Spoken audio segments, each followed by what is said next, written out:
안녕하세요, 라운드커피입니다. 오늘은 여러분들이 집에서 커피를 내려 드실 때 가성비가 좋은 핸드드립 도구들을 이야기해 보려고 해요. 여러 가지 기준과 브랜드들이 있겠지만 저는 오늘 그 중에서 이 하리오라는 도구를 가지고 이야기를 해보려고 합니다. 하리오라는 도구는 공기의 흐름 통로 역할을 하는 이 리브라는 것에 개수가 많고 길이가 길고 또 나선형으로 이루어져 있어서 물의 흐름이 굉장히 빠른 편이에요. 특히 이 물이 통과하는 구멍의 사이즈도 커서 전체적으로 여러 가지 브랜드들의 드리퍼 중에서 물의 흐름이 가장 빠른 편에 속하는 도구인데요. 장점은 우리가 주전자를 사용하실 때 물줄기가 가늘든 혹은 두껍든 유량이 빠르든 느리든 간에 거의 상관없이 이 도구가 가진 특성상 물이 그대로 통과해 버리기 때문에 어떠한 분들이 추출을 하시더라도 커피 맛의 편차를 조금 줄이실 수 있다라는 장점을 가지고 있어요. 단점은 반대로 우리가 어떤 스킬을 적용하고자 할 때 그 스킬이 100% 120% 적용되지 못한다라는 단점도 조금 있을 것 같은데, 어떤 커피 맛을 또렷하게 낸다라는 부분에 있어서는 장점을 가진 커피니까 여러분들이 집에서 가성비 좋게 사용하시긴 굉장히 좋은 도구인 것 같습니다. 그래서 오늘은 이 하리오라는 도구를 가지고 커피를 추출을 해볼 텐데요. 먼저 물의 온도는 93도에서 4도 정도로 고정을 할 텐데요. 특히 온도계가 집에 없으신 분들은 물을 한번 팔팔 끓이신 다음에 뚜껑을 열고 1, 2분 정도 한김 식히시면 그 정도 온도가 되실 거예요. 두 번째는 커피와 물의 비율도 우리가 기억하기 쉽게 1대 10으로 고정을 하고 추출을 해볼게요. 저희가 경험상 이렇게 추출을 했을 때에는 한국 사람들이 먹기에 조금 편안한 농도의 커피이기 때문에 진하게 하고 싶다, 연하게 하고 싶다 하시면 이 비율을 조정을 하시면 되겠죠. 오늘은 1대 10으로 고정을 해서 추출을 한번 해보도록 하겠습니다. 이렇게 압착되어 있는 부착 부분이 있는데, 이거는 어떤 접착제로 부착되어 있는 부분이 아니라서 이대로 종이 필터를 끼우시면 물을 부음에 따라서 이게 풀어져 버리실 거예요. 그렇기 때문에 이렇게 접착되어 있는 부분의 공간을 마찬가지로 비슷하게 두시고 한번 접어주시면 좋아요.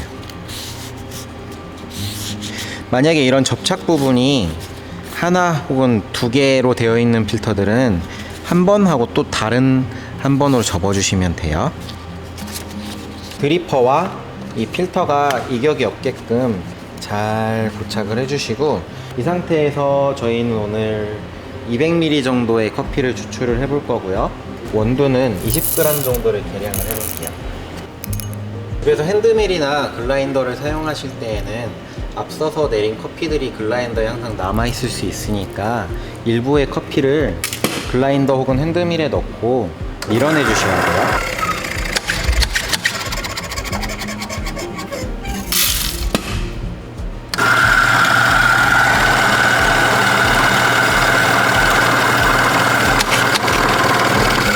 분쇄 커피의 굵기는 어느 정도로 해야 되냐 라고 질문해 주시는 분들도 많은데, 육안으로 보이는 기준은 그렇게 중요하진 않아요. 굵은 소금 정도? 우리가 기준을 삼으셔야 될 거는 물을 부었을 때 물이 너무 지나치게 방울방울 떨어진다든지 혹은 너무 쏟아지는 추출의 양상을 보인다 그러면 그때는 분쇄도 조정을 좀 해주셔야 돼요.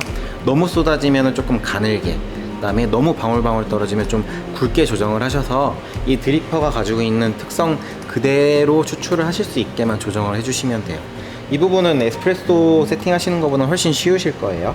분쇄된 커피를 필터에 담으신 다음에는 골고루 치고 다져주셔서 분쇄 커피가 평평하게 담길 수 있도록 해주시면 됩니다. 여러분들이 커피를 추출하기 전에 한 가지 팁을 드리자면, 로스팅한 지 얼마 안 된 커피들은 이 가스를 가지고 있는데, 가스는 물과 만났을 때 가벼우니까 위로 날아가려고 하고, 우리는 커피를 적셔서 통과시켜서 아래로 추출을 해야 되잖아요. 그래서 이게 서로 상충되면서 추출에 방해가 돼요. 그래서 커피를 할 때 이 커피를 안정화시키는 작업이 제일 중요한데, 이것도 길게 이야기하면 너무 복잡하니까 여러분들은 이것만 기억하시면 될 것 같아요. 패킹에 로스팅된 날짜가 아마 적혀 있을 건데, 로스팅된 지 얼마 안 됐다, 한 달 이내이다 라고 하면은 추출을 본격적으로 하시기 전에 물을 살짝 부어서 가스를 날리는 작업을 할 거예요. 두 번째, 로스팅한 지 너무 오래됐다, 한 달, 두 달 이상이 됐다 라고 하는 커피들은 자연적으로 가스가 빠져나갔을 확률이 높으니까 굳이 커피를 안정화하시는 작업을 하지 않으셔도 돼요. 물은 팔팔 끓인 물을 1, 2분 정도 뚜껑을 열어놓음으로써 한 김 식히고 추출을 하신다 그랬죠. 온도계가 있으신 분들은 93도에서 4도 정도의 물 온도를 맞춰서 사용을 하시면 될 것 같아요. 물을 한 1, 2초 정도만 부어주세요. 그러니까 30g의 커피를 사용하신 분들은 30g의 물 정도를 사용하시면 되는데, 아주 소량의 물을 사용했기 때문에 이 서버가 막 흥건히 젖을 정도로 물이 떨어지진 않았죠. 아까 이렇게 뻐끔뻐끔 올라오는 현상을 보셨을 텐데 그게 지금은 안정화가 됐잖아요. 이때 추출을 하시면 된다는 말씀이에요.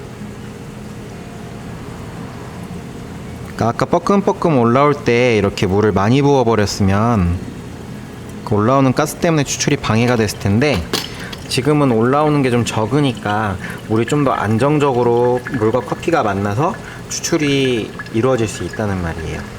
물을 부어주실 때 골고루 부어주시되, 이 원래 커피가 담겨있던 선 이상으로는 부어주시지 말고요. 또 마찬가지로 쭉 기다리시다가 이 커피의 가장자리가 말라갈 때쯤에 또 물을 부어서 이 일정한 물의 비율을 유지를 해주시면 됩니다. 이렇게 했을 때 200ml의 커피가 추출이 완료가 되면 서버는 빼내주시면 되고요. 그렇게 하시고 제가 추가적으로 팁을 하나 드리려고 하는데, 물 붓기를 좀 어려워하시는 분들이 있어요. 근데 어려우신 분들은 그냥 중앙을 향해서 일정한 속도로만 부어주셔도 돼요. 그 이유는 이 공기의 흐름 역할을 하는 리브가 기본적으로 가지고 있는 유속이 있기 때문에 우리가 굳이 골고루 적시려고 일부러 주전자를 흔들지 않아도 물의 확산 때문에 커피가 잘 추출될 수 있어요. 두 번째, 커피에서 잔맛이 나신다는 분들이 좀 계실 것 같은데, 제가 볼 때 아마추어 분들이 잔맛 나는 가장 큰 이유는 가장자리까지 부으셔서 그런 것 같아요. 이렇게 가장자리에 물을 붓게 되면 리브를 통해서 그대로 통과되는 물이 많아지기 때문에 커피와 물이 충분히 만나지 못해서 좀 약간 떨떠름한 커피 물맛이 많이 나게 되거든요. 그래서 여러분들이 이 두 가지, 나는 주전자 조절이 너무 어렵다라고 하시는 분들은 아까 제가 보여드린 것처럼 가운데에서 물에 그냥 확산과 리브의 흐름만 이용해서 추출을 하셔도 충분할 것 같습니다. 이제 농도에 대한 이야기를 조금 하자면, 내가 진하게 드시고 싶으시다, 이렇게 그냥 저희가 알려드린 노멀한 가이드로 커피를 드셨는데 너무 연하다, 진하게 먹고 싶다, 제일 좋은 방법은 원두의 양을 늘린다. 아까 투입되는 원두의 양을 늘리시면 되고요. 두 번째, 이것도 진해, 너무 연하게 드시고 싶다, 물을 부으시면 돼요. 뭐 50ml든 100ml든 기호에 따라서 추가하신 다음에 뜨거운 커피는 이대로 드시면 되고, 아이스 커피는 여기에 얼음을 다시 타서 드시면 되겠죠. 이렇게 하면은 농도 조절까지도 가능하실 것 같아요.